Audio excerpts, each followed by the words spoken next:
How does Islam define rizq-e-halal? Please explain in the light of the Quran and Hadith. Is earning money by teaching the Quran and leading prayers that most of the Maulvis are doing nowadays, does this conform to this definition? It seems like Maulvism has become a profession on its own, just like any other profession in the world. اس میں دو الگ الگ سوال ہیں. ایک یہ ہے کہ رزق حلال. تو میں آپ سے عرض کروں کہ رزق حلال کا معاملہ ایسا نہیں ہے کہ جس کے لیے کسی پیغمبر کو اتار کے پوچھنے کی ضرورت تھی کہ کیا ہوتا ہے. یہ وہ چیز ہے کہ ہر آدمی کا ضمیر گواہی دے رہا ہوتا ہے کہ رزق حلال کیا چیز ہے.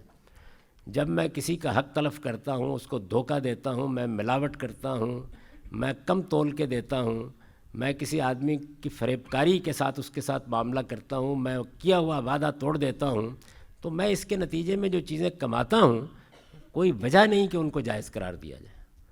یعنی حلال ہمارے ہاں کیا ہے؟ حلال کا مطلب یہ ہے کہ یہ چیز جائز ہے، یہ قانون کے خلاف نہیں ہے، یہ ضابطے کے خلاف نہیں ہے. تو جب آپ معاہدے کو توڑتے ہیں، وعدے کو توڑتے ہیں، کسی کا حق تلف کرتے ہیں، کسی کی جان مال آبرو کے خلاف زیادتی کر کے کچھ کماتے ہیں، تو یہ حرام ہے.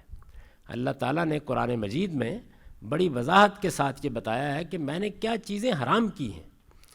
تو ظاہر ہے کہ اگر رزق میں بھی کوئی چیز ان میں سے پائی جائے گی تو وہ حرام ہو جائے گا. آپ دیکھیے سورہ اعراف میں بہت تحدید کے ساتھ فرمایا ہے کہ اے پیغمبر میرے بندوں کو اچھی طرح بتا دو، قل انما حرم ربی، ان سے کہو کہ میرے رب نے کھانے پینے کی چیزوں کے علاوہ صرف 5 چیزیں حرام کی ہیں. بہت وضاحت سے بتا دی ہے تاکہ حرام حلال کی بحث مولویوں کے پاس نہ رہے. صاف صاف بتا دیے قل انما حرم ربی.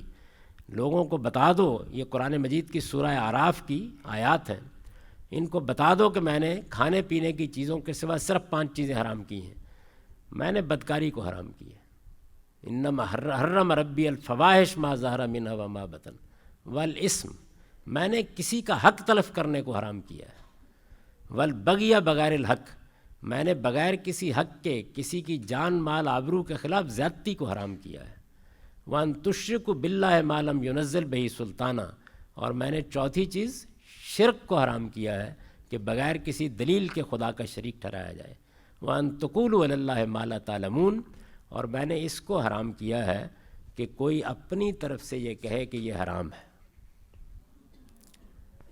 تو یہ 5 چیزیں بیان کر دی ہیں اللہ تعالیٰ نے. لہٰذا آپ کے رزق میں اگر وہ رزق اگر کسی بدکاری کی ترغیب سے یا بدکاری کے عمل سے آ رہا ہے، وہ اگر کسی کا حق تلف کر کے آ رہا ہے، وہ کسی کے جان مال آبرو کے اوپر زیادتی کر کے آ رہا ہے، وہ شرک کی نمائش لگا کے آ رہا ہے، اور وہ اپنی طرف سے مذہب بنا کے آ رہا ہے، تو اس کے حرام ہونے میں کوئی شبہ ہی نہیں. تو اس وجہ سے یہ بالکل ایک واضح معیار ہے جو قرآن مجید نے ہم کو دے دیا ہے.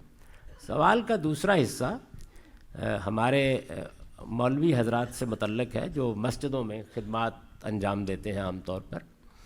تو اس میں ایک بنیادی بات سمجھ لیجئے، وہ یہ کہ جہاں تک اللہ کے دین کا تعلق ہے، اس نے تو یہ انسٹیٹیوشن تخلیق ہی نہیں کیا.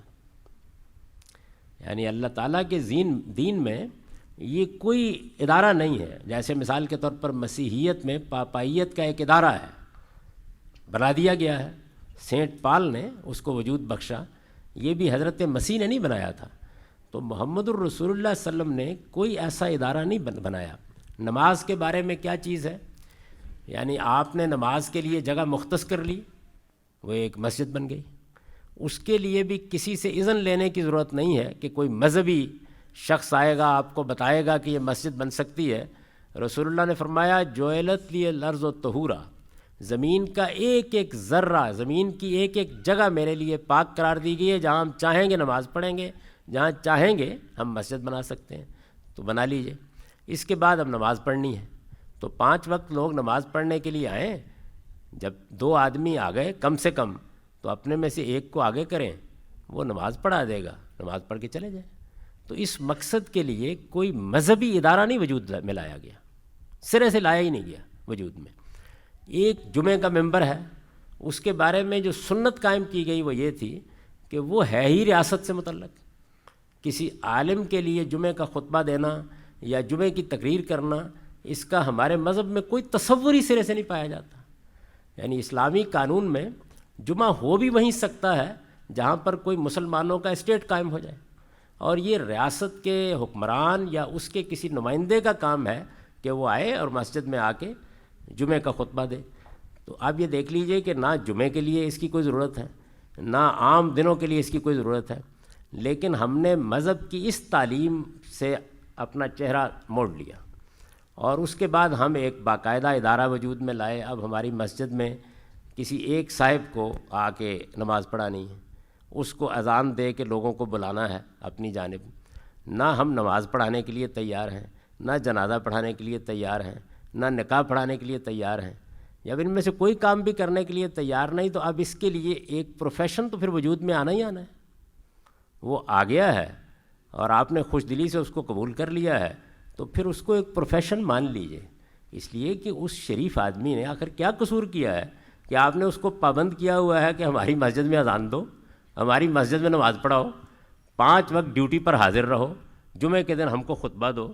تو یہ جو آپ نے ساری اسائنمنٹ اس کے سپرد کی ہے، یہ مذہب نے نہیں بنائی تھی، یہ آپ نے کی ہے. بھگتیے اب اس کو، اس کے اوپر اعتراض کیوں کرتے ہیں؟ کہ پھر تنخواہ بھی اچھی دینی چاہیے تاکہ پھر وہ اس پہ. پھر اگر آپ نے یہ سب کیا ہے تو یہ لوگوں نے کیا ہے. ہمارے دین میں ایسا کوئی انسٹیٹیوشن سرے سے ہے ہی نہیں. میں آپ سے عرض کرتا ہوں، آپ کو اجنبی لگ رہا ہوگا، میں ملیشیا میں رہتا ہوں، وہاں پر کوئی تصور نہیں ہے اس بات کا. سراؤ کہتے ہیں اس کو، یہ اصل میں عام نماز کی مسجد ہے، پریئر روم.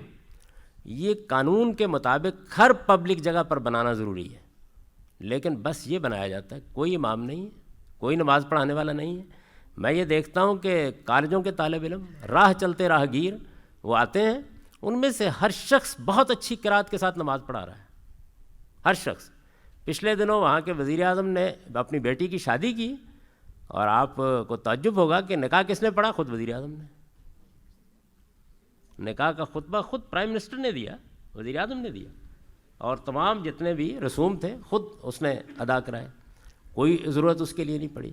اور جمعے کا ممبر پوری طرح اسٹیٹ کے کنٹرول میں ہے.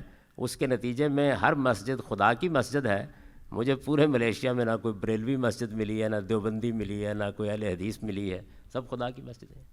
تو جو مذہب کا اپنا بنایا ہوا نظم ہے اس میں تو اس کی ضرورت نہیں. لیکن جب آپ نے ایک پروفیشنل ذمہ داری کے ساتھ کسی شخص کو انگیج کر لیا ہے تو پھر تو آپ کو اس کی تنخواہ بھی دینی ہوگی، اور عزت کے ساتھ دینی چاہیے، کیونکہ آپ ایک خدمت پر لے آئے ہیں. تو اگر آپ سمجھتے ہیں کہ یہ چیز نہیں ہونی چاہیے تو آذراہ کرم اصل صورت کو بحال کر لیجیے. خدا نے تو یہ منصب تخلیق نہیں کیا.